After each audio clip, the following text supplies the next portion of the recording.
Alright,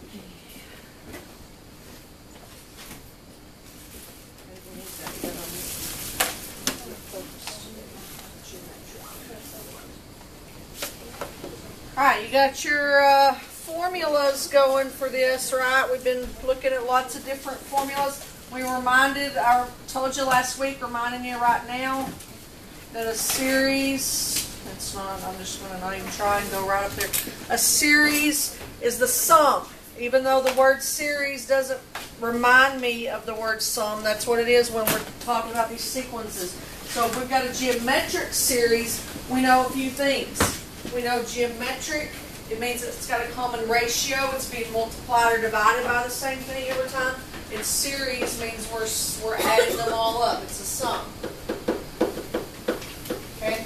We had a formula, S-E-R-I-E-S. We had a formula for arithmetic series last week. So today we've got our formula for geometric series. It says that the sum is equal to your first term times 1 minus r to the number of terms all over 1 minus r. Okay, so there's your formula. That's power of n on that. 1 minus r to the n power over just 1 minus r. Okay? Your a was the first term and your r was the regular.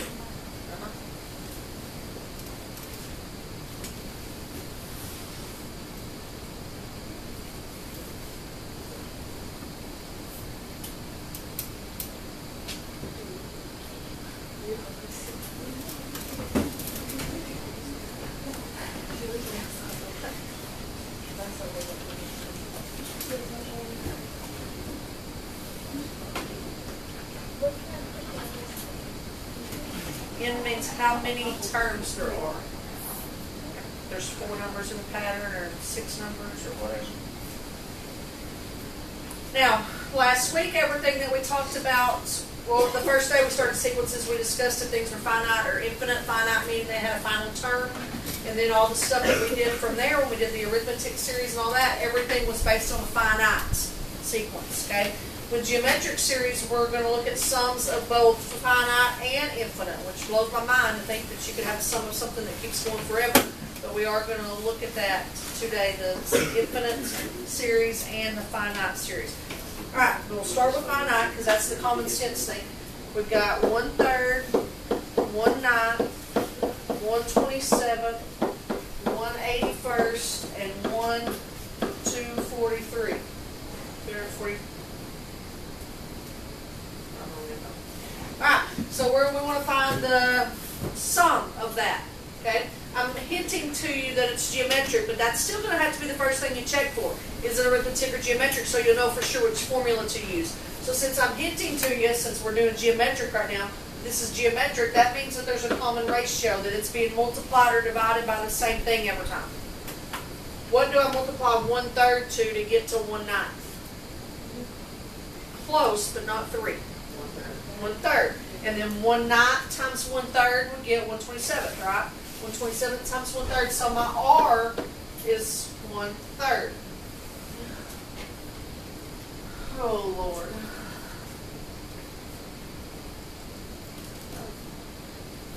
It's going to be a long... There we go. Alright, now, all the rest of the stuff in there, we can just go ahead and label all the stuff we need. What's our A1? Remember that the basic reminder that stands for the first term, so it would be 1/3. Abby just reminded us what the N stood for. How many terms do we have there? Right, count them. Right, it's 5. 1, 2, 3, 4, 5. Okay, so I have everything I need to plug into that formula now, right?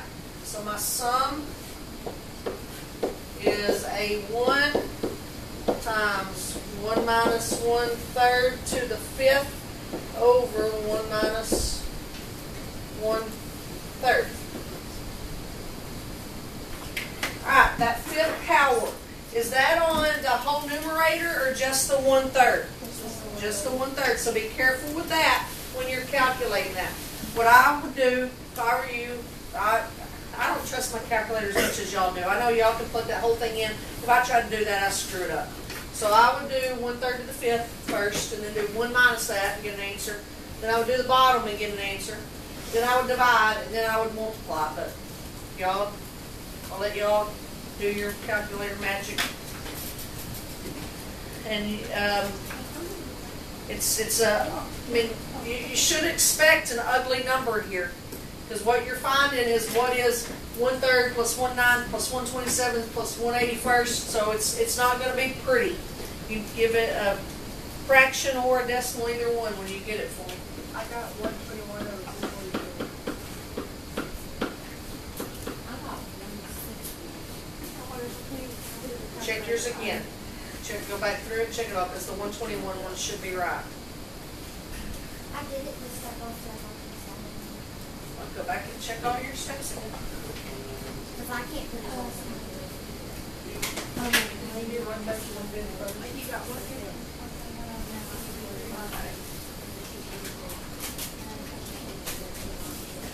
Okay, when you did that, it's just doing your answer divided by 1 first.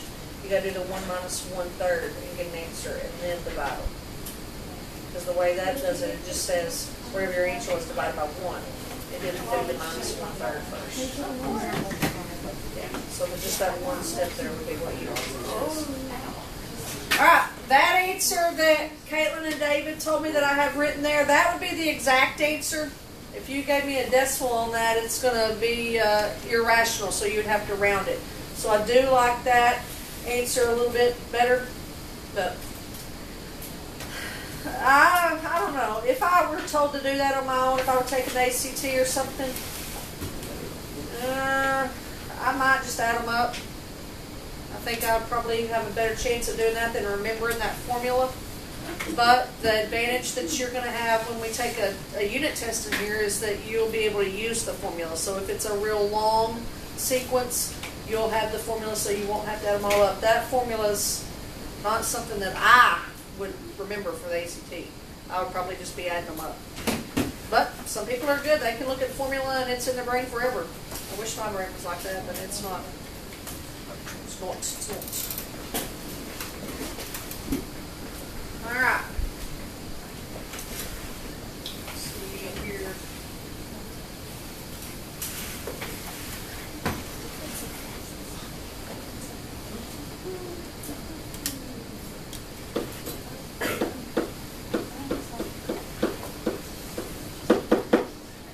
All right. What's the major difference in that we got on this one? It's going down. Yes. What else? It's infinite, right? It doesn't stop. It's got that dot, dot, dot, so it's infinite. Since it's going down, it's real easy for me to look at that and say, well, they're being divided by 2. Yeah, but remember, we got to put our R in terms of multiplication. So dividing by 2 is the same as multiplying by what?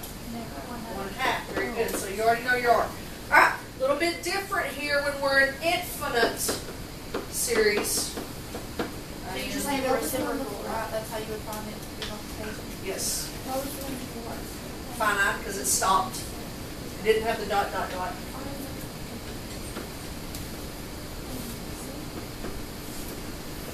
Alright, what we've got when we're infinite.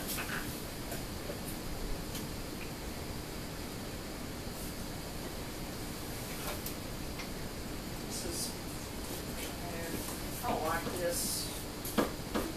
You're going to take your first term and you're going to divide that by 1 minus R. So all you're going to be able to find, this is why I was mumbling to myself, I don't really like this. All you're going to be able to find on this when you're doing the infinite geometric series is it's going to be an expression of the sums. So we'll look here, it has to do a little bit with your ratio. Okay, and note that we need to make about our ratio. If our ratio, that just means it's going to be positive, so the absolute value. If it's being multiplied by -2, you'll just worry about 2. If it's got to be either less than 1 or greater than 1. Okay, when you decide that, and you can tell this is not something I have memorized because I'm reading it again and I read it this morning, so I would have it in my brain. It's already left me.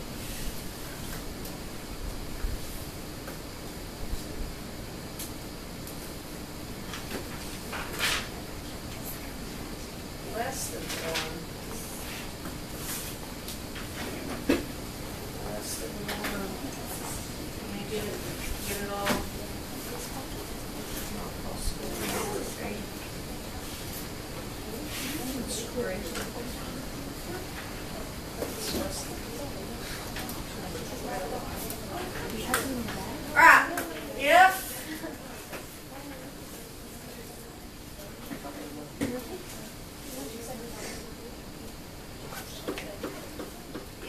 R ratio, listen, if the absolute value of R ratio is less than 1, that's when you can get an infinite geometric sequence, okay? Now the reason, if you're less than 1, that means you're multiplying or dividing by something that's a fraction or decimal, so it's pretty small. Okay, so it's a lot easier for you to get an estimate of what the next one's going to be, because you're multiplying by something real little. If your R is bigger than 1, you're multiplying by 2 or 3 or 4, it's doubling or tripling every time, it gets big real fast, and so you can't really bind those numbers together to add them all up. But if it's just getting bigger by a little bitty bit every time, you could say this is my sum of these numbers, and then the next one just gets a little bit bigger, so you're rounding, kind of. Does that kind of make no sense at all? Yeah. Okay. All right. Well, what we've got here, we'll stick to the math of it. RR is less than 1. Okay. Just sticking. Not trying to make you see any common sense. So since our R is less than 1, even though we are infinite, we can use this formula. Okay. So what's our A1? Divided by 1 minus a half, which is a half, right? So 16 divided by a half, 32. Okay, so that'll be it on that. Now you could say, well, it's infinite and it keeps going. Yeah, but the next one's just going to be a half, and then the next one's just going to be a quarter, right? If you keep this pattern going, the next one would be an eighth, and then a 16th, and then a 1/32. So what does that 32 mean? So that would be an approximate sum of this sequence. Oh. But what you would keep adding is so small, it's not going to get very far away from 32. That's what I was trying to say earlier. If our R is bigger than 1, what you're adding keeps getting bigger, so you would get far away from it, so you couldn't do this. So you can only do this if it's less than 1. Yes, yes, that's what I was trying to make Okay, the I was so common confused sense from the way R see thing. a minute ago. Could you just leave it alone? You'd write not possible. Not possible. Because you would keep adding something bigger every time. So if it's bigger, then it's not possible. Right. So if R is greater than 1, you just If write it's one. bigger, Malia, and it's infinite, means it's got the dots after it. If it doesn't have the dots after it, you can do it.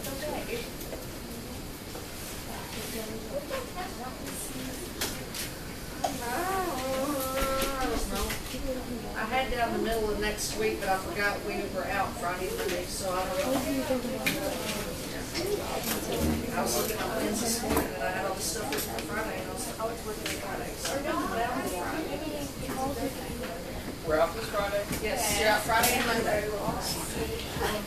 And so you'll be gone Thursday too. I think we're going to have an assignment, so it'll be in your classroom. You can do it whenever you can. Okay, now, next stuff that we've got there, the explicit and recursive. I'll give you some definitions because those are definitely new words for you.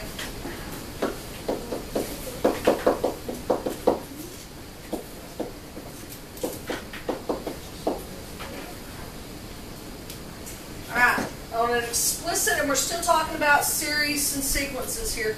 On an explicit function, you do not need the previous need the previous term. Okay, so remember when we first started this last week, we learned how to write equations for what term would be next. Remember when we did that?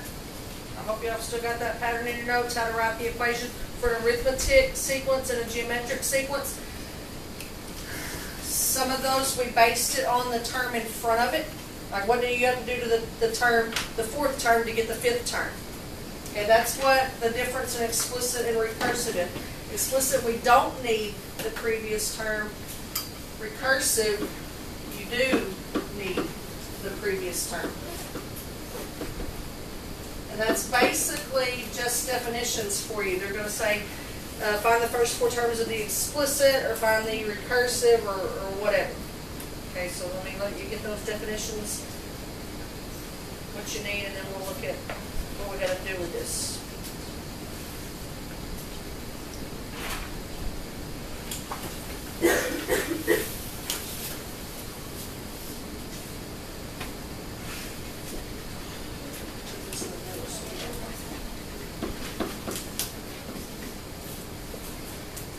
so what I have there, that says a to the base n, and that just means any term in the sequence, okay, is equal to 3 to the n. What does n mean?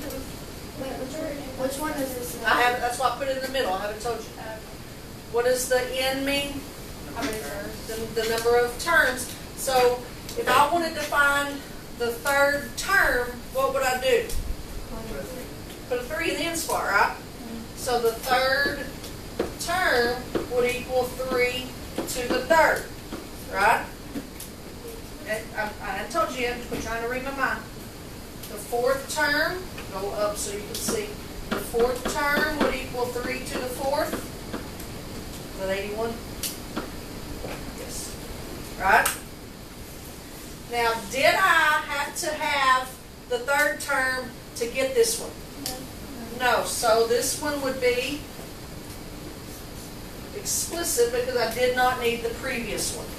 I could find any term. I could find the 999th term, and I didn't need to know the 998th, right?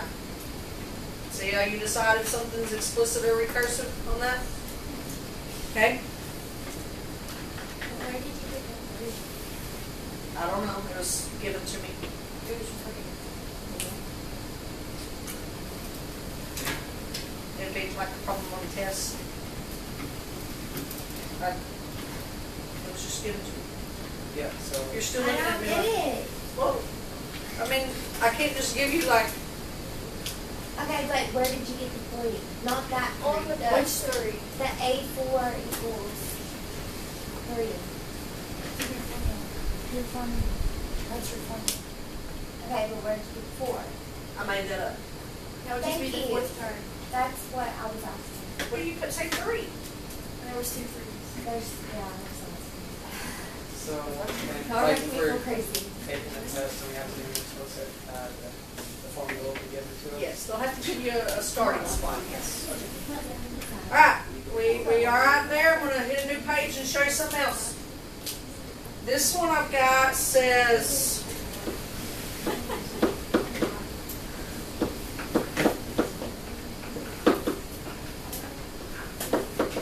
Alright, so I've got a base n equals 3 to the base n minus 1, and then I'm telling you that a base 0 is equal to 1.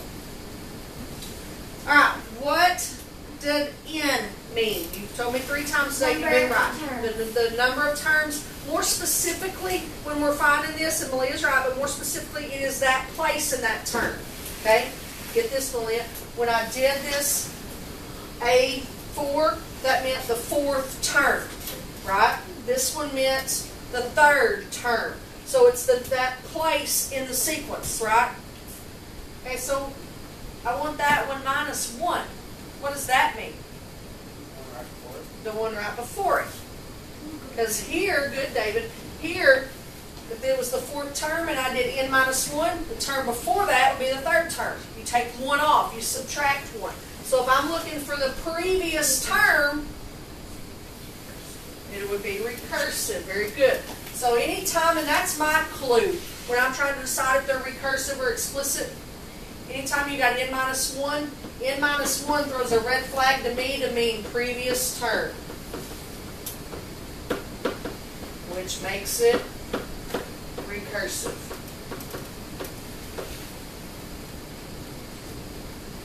That's an E. Another question. Really quick. That was just one. I'll just skip it. The A in is equal to 3. Is that just multiplying by n minus 1, or is it purposely the 3 above it? No, it's a base. Oh, okay. It's a base. That's just a way of labeling it. Alright, so we could use this now. Let's use this to find the first 5 terms in the sequence.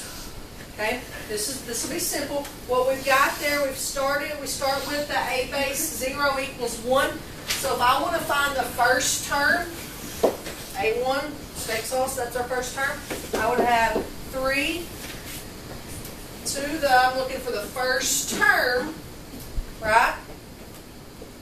And now what's 1 minus 1? 0. And what was a to the 0? 1, right? So that would give me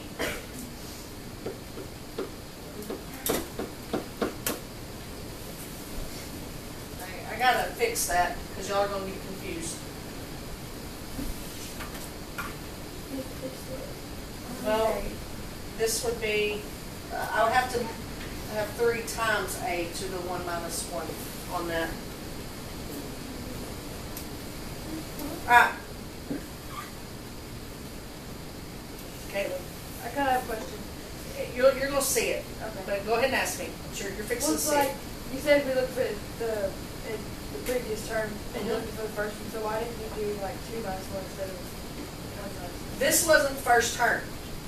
This was 0. They have to tell you that. You gotta have something to start plugging in here. So my first term, I did 1 minus 1, which is 0, and a to the 0 is 1. So this whole thing was a 1, 3 times 1. So this is the same problem, yeah. So now that I know that, remember we were, how many I tell you we were finding 5? I don't remember that. A 2 would be 3 times a to the 2 minus 1. Okay, make sure you're fixing to see it. It's fixing to go a light bulb. Because what's 2 minus 1? And what was A1? So this whole piece is 3. Right? Because 2 minus 1 is 1, and A1 was 3. So will it always So do 3 it in that times order? 3. So will it always do that in that order so you know what your A1 is? That's why it's recursive. It builds off of the previous one. Okay, let's look at A3. A3 would be 3 times A base 3 minus 1. And what's 3 minus 1? 2. And what was A2? 9. So 3 times 9. Now, what are we also doing? How could you not do this faster? Just do 3 times 3 times 3. So my next one, 27 times 3 is 81. 81 times 3, 243. That's the normal, everyday kind of geometric pattern that you look at. You say, well, it's being multiplied by 2. It's being divided by 4. Whatever. That's all built on the previous term. Okay? So, let's go ahead. I'll jump down to the... No, I can't jump down to the 5th one. Because I got to know the 4th one, right? On this particular thing. So my 4th one would be 3 times a to the 4 minus 1. A to the 4 minus 1 is a to the 3, which is 27. So 3 times 27, 81. And then my last one that I asked you for, you can keep going. 5 minus 1 is 4. A to the 4th is 81. So 81 times 3, we folded 3.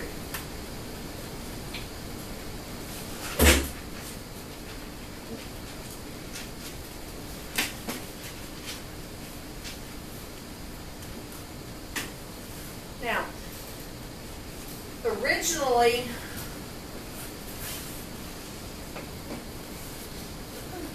this, and this is, I think, might have been a little bit about what Malia said a second ago. This, it was multiplying by 3 only on this problem. I mean, you'll have to be given that. And you know that that's common sense. Every geometric sequence or series is not multiplied by 3, right? You could multiply by lots of different things. So I could give you, I could just give you the pattern. We could work this one backwards. Instead of the last one I gave you the equation, this one I could give you the pattern. Okay? What does that one do?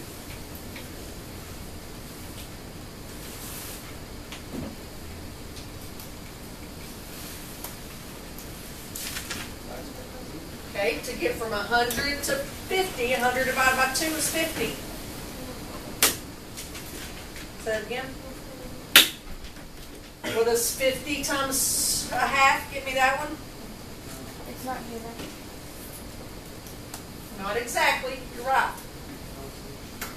Well, it's got a solution, it's got a pattern. You're going to have to think a little bit, not based on the previous term, maybe based on the first term.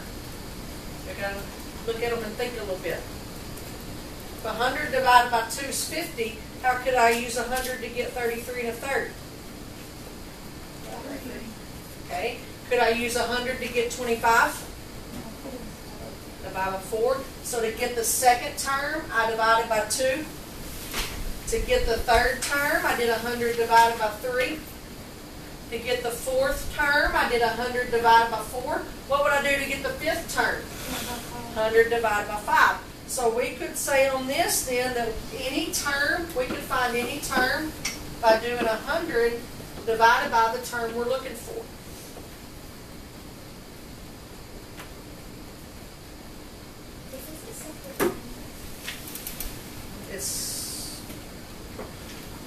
That would be an explicit one. You can draw an arrow to explicit on that. Why was it explicit?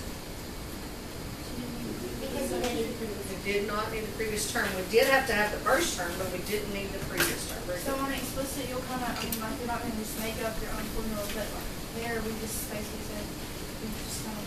Well, you could go either way. You could be given the pattern and have to write the formula, or you could have the formula and have to tell the terms. I was just kind of flip-flopping back, getting you used to seeing it both directions.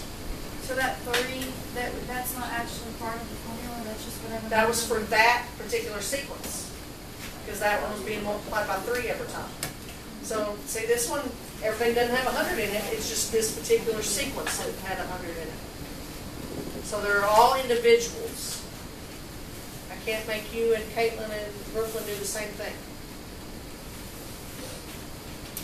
They're all individuals. This stuff, this is the kind of stuff, and y'all saw that a little bit on that assignment that you did yesterday. You just have to look at them and think for a second, and then you're like, oh yeah, it's easy, I see that. But when I'm just giving you a ton of different numbers up here, y'all try to make it like Macy was just doing. Y'all try to make every one fit the same mold, and it doesn't work like that. I was telling Abby I was cracked up when I was reading her answer for the one about how many miles. Was that the one? Abby wrote to me on her Google Doc, this is a trick question. I started laughing. I was in the hospital reading that. I was so laughing. Everybody's like, what's so funny? Abby's got a trick question. You just have to look at it and find the model that fits that one, and that problem it actually was a linear equation. But it's not too bad. All right, I was also telling Abby a second ago, we still have just like 1 or 2 things left out of this to talk about before we can put it all together. Because that's what I need to do with you.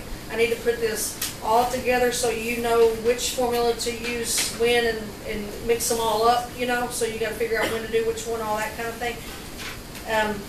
I originally was looking at a test over this easy stuff the middle of next week, but I forgot we were out on Friday and Monday. So I'm not real sure, and we don't have much left to do. We could still make it by then, but we'll see. We'll see how we get it tomorrow. And I've got some assignments planned, so you just have to start doing that, picking out when to do which thing and all that kind of stuff. So it's not. Don't get bogged down by this stuff today. It's just going based on previous term or not is all you need to know on there. Okay.